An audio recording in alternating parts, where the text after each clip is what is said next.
I'm Maud, and until I turned 33, the most exciting thing in my life was when the accounting firm I worked for switched from PC to Mac. Not exactly thrilling, right? But then everything changed at a friend's birthday party. That night, I stood in the corner of a cramped living room, holding a soda and feeling uncomfortable in my too-tight dress. The music was loud, way too loud for talking, but perfect for him, Charles. He was taller than most people, which is probably why he saw me. He walked over with confidence that made my heart skip a beat. "Hey, you're Maud, right?" His voice was clear, even over the loud bass. Yeah, and you are?" I sipped my drink, trying to look calm. "Charles, I've seen you around. Mind if I join you?" He didn't wait for an answer, just stood next to me. "Not at all," I said, my voice nearly drowned out by the latest pop song blaring through the speakers. "So, Maud, what brings you here tonight?" he asked, leaning in. His tone was casual, but his eyes were intense. "Just here to celebrate Jessica's birthday. You know her long?"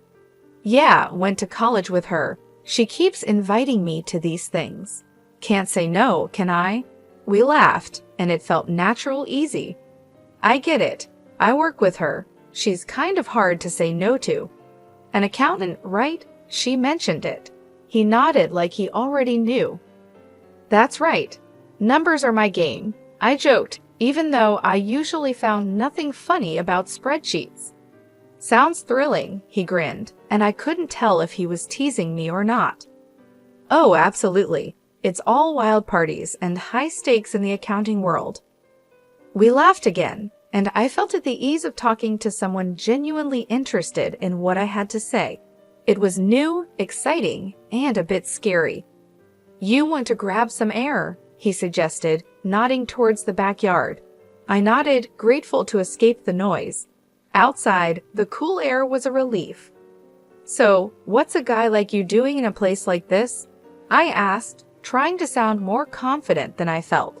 "Just looking for a good time, I guess, and maybe someone cool to hang out with," he said with a smile that made his eyes crinkle at the corners. We talked about everything and nothing: movies, books we liked, how he was into graphic design, but stuck in a corporate job he didn't love. It felt like we'd known each other for years. As the night wound down, he pulled out his phone. "Can I get your number? I'd really like to see you again, Maud." I hesitated, not used to this kind of attention, but something about him felt right. "Sure," I said, typing my number into his phone. He smiled, his whole face lighting up. "Great, I'll call you. We should go out, just the two of us." "Sounds good." I managed my stomach doing flips. I watched him go, a part of me still in disbelief that this was my life now. Maybe turning 33 wasn't so bad after all. Maybe it was just the start of something truly great. The days after Charles' call felt like a blur. Before I knew it, I was getting ready for our first date. My nerves were all over the place since I didn't have much experience in this area. I chose a simple blue dress, nothing fancy, but hoped it would do the trick. Charles picked me up at 7 sharp. His car was a clean, well-kept sedan. Nothing flashy, but it suited him. As I got in, he flashed me a smile that could knock you sideways. "You look great, Maud." "Thanks," I mumbled, my face probably red as a tomato. "You look nice too." Dinner was at this cozy little French place he knew. The food smelled amazing, but my stomach was doing somersaults. We ordered pasta, him with some fancy sauce and me with plain old marinara.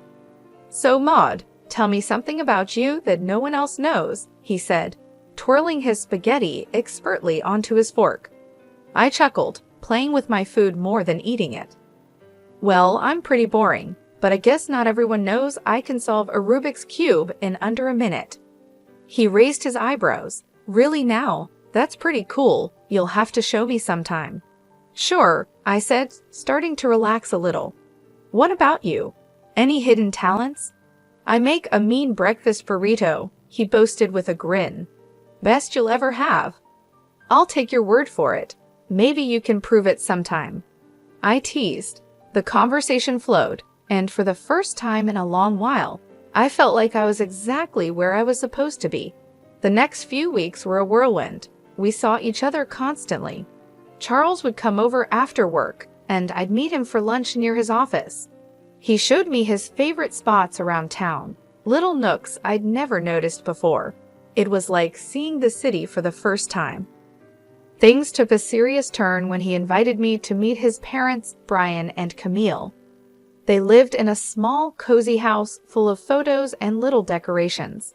Camille hugged me the second we walked in. "Oh, we've heard so much about you, dear," she said, squeezing my shoulders. "She's lovely," Charles said, and I could tell he was pleased. We sat down to dinner, and the conversation was nonstop. "So, Maud, Charles tells us you're an accountant. That must be interesting," Brian said, passing me the potatoes. "It has its moments," I replied. "Mostly just numbers, but I like the order of it." "And how's your family?" Camille asked, genuinely interested. "They're good, thanks. My dad's a businessman, always busy, but he's been really supportive of me. It was all happening fast, but it felt right. It was as if everything in my life had been leading up to this meeting. Charles feeling like someone finally saw me for who I was, not just some plain Jane accountant."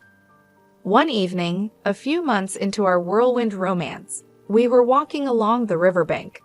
The city lights reflected off the water, and it was pretty in a postcard kind of way.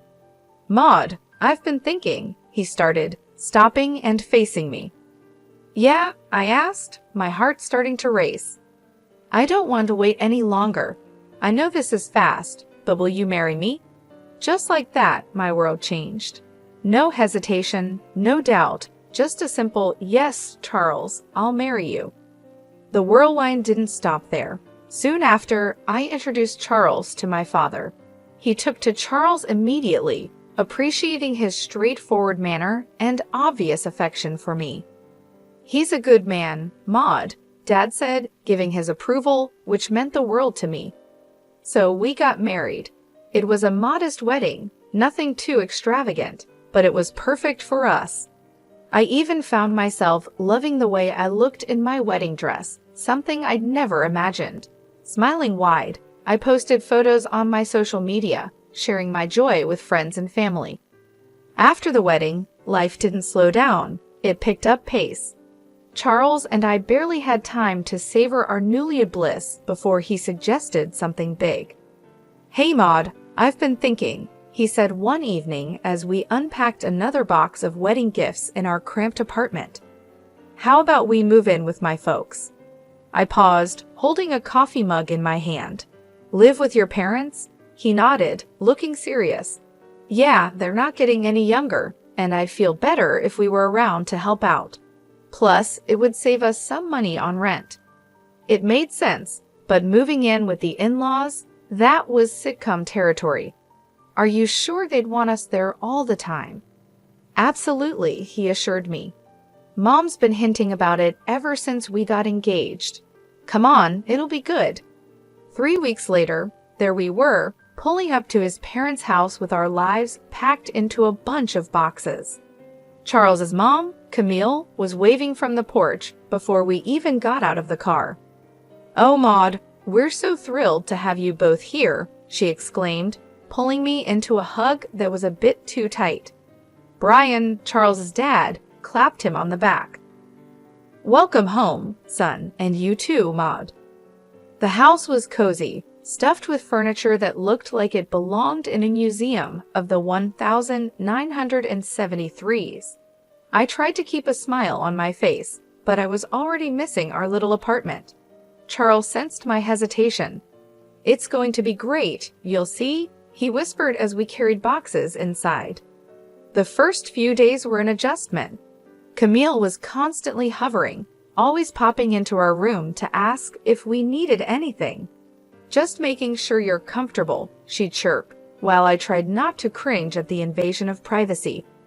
One evening, we all sat down for dinner, Charles, me, Brian, and Camille.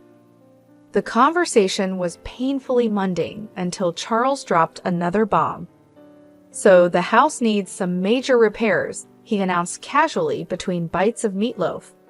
I choked on my mashed potatoes. Repairs? Yeah, the roof's a mess, and the plumbing's from the Dark Ages, he said. Brian nodded solemnly. We were thinking, Charles continued, avoiding my gaze, that maybe we could all chip in for the costs. I glanced at Camille, who was suddenly very interested in her plate. All of us. Well, I just got this pay cut at work, Charles muttered, so I'm a bit strapped at the moment. There it was. I felt a knot form in my stomach. I'll see what I can do, I managed to say, even though I wanted to say much more. Camille perked up, tears welling in her eyes. Oh, Maud, that would be so helpful. You're such an angel.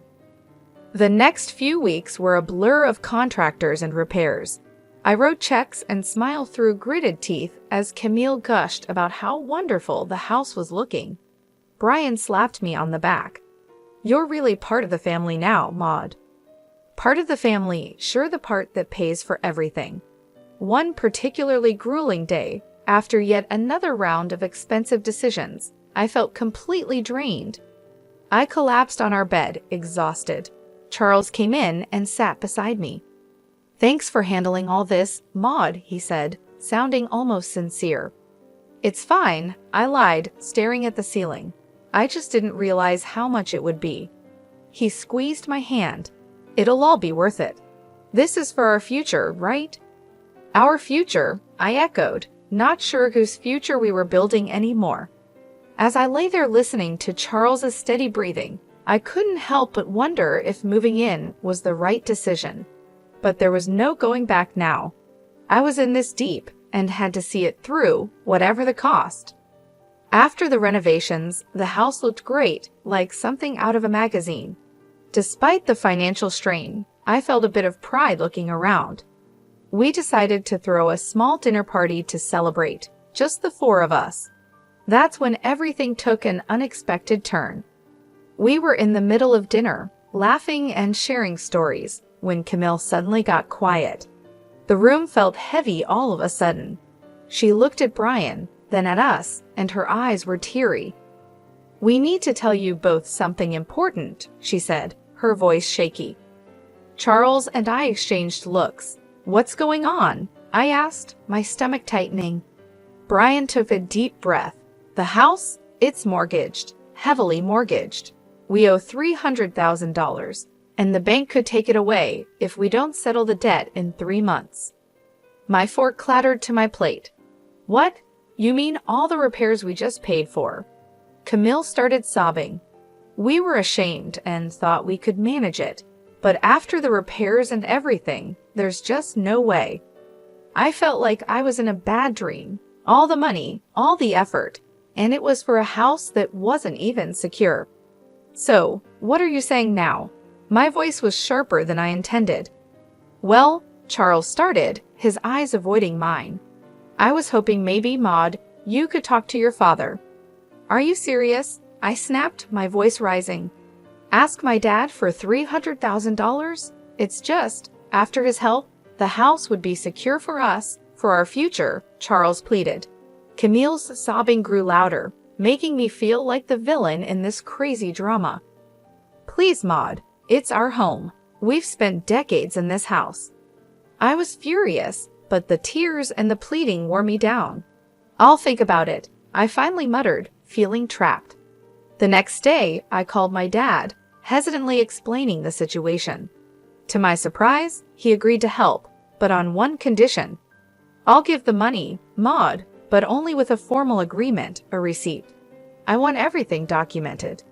When I told Charles about my dad's condition, he wasn't happy. Why does it have to be so formal? Can't he just trust us?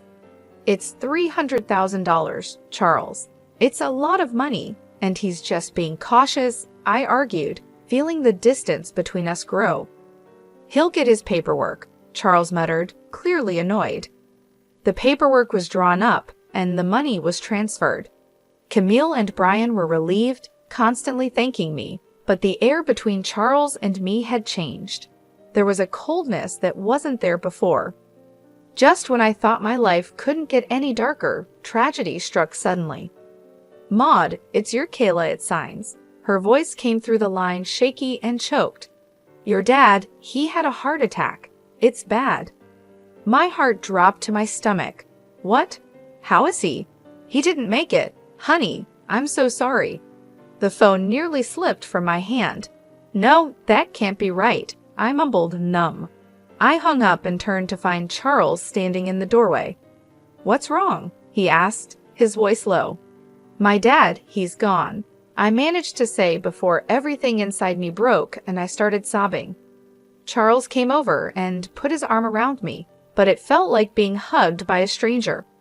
I'm sorry, Maud, he said, and it sounded sincere, but I was too lost in my grief to really hear him. Exhausted from another long day of funeral planning and dealing with the agency, I came home earlier than usual. I expected the house to be quiet, but as I inserted my key into the front door, I heard voices from the living room. It was Charles, his tone dripping with frustration and disgust, talking to his parents. I can't do this anymore. Living with her is driving me nuts. It's too much, Charles complained. His mom, usually so sweet and understanding, replied in a stern whisper, You have to hold on a bit longer, Charles. We need to figure out what to do with those receipts your father-in-law had. Maud has them now. The sooner I get out, the better. I'll grab those receipts and destroy them, and then I'll start all over again with that rich beauty I told you about. Charles's voice was cold and calculated. I felt a chill run down my spine. Here I was mourning my father, while the people I thought I could trust were plotting behind my back. I realized the family I lived with was plotting behind my back. They weren't the loving family I thought I married into. Instead, they saw me as a way to fix their financial troubles. Rage mixed with shock, but I knew I had to keep my cool. So I slammed the door loudly as if I had just come in, disrupting their scheming. Oh, Maud, you're back early. How did everything go with the funeral plans? Camille's voice shifted instantly to one of concern, her eyes wide with fake innocence. I forced a smile, my stomach turning. It's all coming together. Thanks for asking. As I spoke, I could see the quick glances they shot each other, their faces a mask of fake concern. It made my skin crawl knowing their true colors. But I realized that showing my cards now wouldn't help. I needed to be smart. I needed to protect what was mine and possibly even get some justice for their deceit. The funeral was somber, the air heavy with grief and murmured condolences. But as the ceremony wrapped up and we returned to Charles's parents' house, the true colors of the family I married into began to show. As we gathered in the living room, sipping on lukewarm coffee, Charles's demeanor shifted. His usually charming facade crumbled away, revealing something more sinister. With a cold laugh, he looked straight at me and dropped the bomb. Maud, pack your things. You need to get out. I've got someone else now, someone better.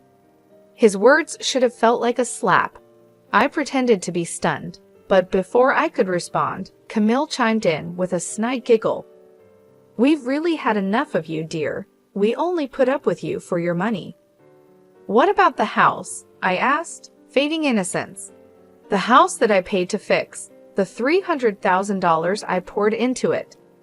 Camille laughed harder, as if I'd told the best joke of the year.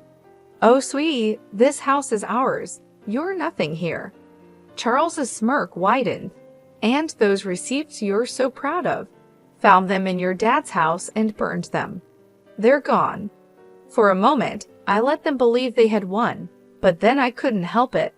I burst into laughter, my reaction confusing them, their smiles faltering. Why are you laughing? What's so funny? Charles demanded. I wiped a tear from my eye, still chuckling. You three are just pathetic. You think you're so clever. The receipts you destroyed, they were copies. The real ones are safe with my lawyer. The color drained from their faces. Charles's arrogance turned to panic. You can't prove anything, he stammered. I can, and I will. I shot back, my voice steady and firm. Now, I want my money back, all of it, or my next call is to the police. Charles and Brian looked at each other, their earlier confidence replaced by fear. Brian, usually so bold and brash, began to plead. "Maud, please, let's talk about this. We can sort something out." With the truth out and leverage in my hands, negotiations with Charles and his parents dragged on longer than I expected. It was clear they were trying every angle to sway the terms in their favor, but I wasn't about to budge. "Look, it's simple," I stated firmly during one of our many discussions at their now legally mine kitchen table. "The house gets transferred to my name in exchange for the money. That's the deal. No more games." Finally, they relented. We all agreed that the best course of action was to make everything official and legal. I insisted that everything be documented by a lawyer and confirmed with the proper papers. "I want no corners cut," I emphasized. At the lawyer's office, the atmosphere was tense as documents were signed and notarized. I watched closely as each signature was applied, ensuring there was no room for further deceit. Once everything was finalized, I collected the documents related to the transfer and turned to Charles's mother, who looked deflated yet somehow still carried a hint of her former haughtiness. "I'll be keeping these in a safe place," I said, holding up the papers before slipping them into a folder, just to ensure no one is tempted to pull any stunts. With the legalities handled, the divorce proceedings were straightforward. Charles was quiet, his earlier arrogance nowhere to be seen. When the final papers were signed, I felt a weight lift off my shoulders. A chapter closed. On the day they moved out, I stood on the porch of my now fully owned house and watched Charles, his mom, and Dad carry their belongings to a rental van. Their movements were slow, the mood somber. I couldn't help but feel a mix of satisfaction and sorrow. This wasn't how I imagined my marriage ending, but under the circumstances, it was the best possible outcome. After everything settled down, and I began to enjoy my newfound peace, word got back to me through friends about Charles and his situation. Apparently, the grass wasn't greener on the other side. His mistress had dumped him not long after our divorce, and his parents were now crammed into a tiny apartment, a big downgrade from the comfortable house they once had. It seemed karma had caught up with them quicker than I expected. Despite their situation, they started reaching out to me, bombarding me with calls and messages, probably hoping to weasel their way back into my life or at least my house. But I was done with their deceit. I blocked their numbers without a second thought and blacklisted them on all social media. It was liberating to cut the final threads that connected us. One afternoon, as I was enjoying a quiet moment with a book in my living room, there was a knock at my door. Peering through the peephole, I saw Charles standing there, a pathetic figure holding a bouquet of flowers. The audacity of it made me scoff. Opening the door, I couldn't help but laugh outright at the sight of him. "Really, Charles? Flowers?" He shuffled uncomfortably, the bouquet seeming to wilt along with his spirits. "Maud, I've realized so many things. I was wrong, terribly wrong. Remember when you told me I disgusted you?" I interrupted, leaning against the doorframe, not hiding my amusement at his discomfort. "What changed, Charles? Run out of options?" He looked down, the shame clear on his face. I make mistakes, but I'm here to make things right." I shook my head, almost feeling sorry for him. "Almost. You're not here to make things right, Charles. You're just desperate to get back to your comfortable life. But guess what? That life doesn't exist anymore, not for you." His face fell, and he took a step back as if my words were physical blows. "Maud, please." "Save it." I cut him off sharply. "I want you to leave. Don't come back here. We're done. Forever." Charles stood there for a second longer, his hope visibly crumbling. Then, without another word, he turned and walked away, his shoulders hunched in defeat. I returned to my book, feeling a sense of finality and relief. I smiled to myself, feeling the quiet of the house wrap around me like a comforting blanket. It was such a stark contrast to the chaos that once filled this space. The constant noise, the tension, the deceit, all of it was gone now. I could finally breathe deeply without the weight of worry on my chest. I was finally at peace, living life on my terms. I glanced around the room, taking in the calm atmosphere. The sun streamed in through the windows, casting a warm glow over everything. I realized how much I loved this house now that it was truly mine. The walls, once witnesses to arguments and schemes, now seemed to echo with serenity and contentment. I thought back to the days of turmoil and manipulation, remembering how trapped I felt. Charles and his family had taken so much from me, both emotionally and financially, but now they were out of my life for good. No bouquet of flowers or sweet talk could change that. Their attempts to manipulate me were over. As I sipped my tea and returned to my book, I felt a sense of triumph. I had faced betrayal and heartbreak, but I had come out stronger on the other side. I had taken control of my life and my future. The peace I felt now was well-earned and deeply cherished. I was truly finally free. Free from lies, free from deceit, and free to live my life as I chose. The future stretched out before me, full of possibilities and opportunities. I smiled again, knowing that whatever came next, I was ready for it.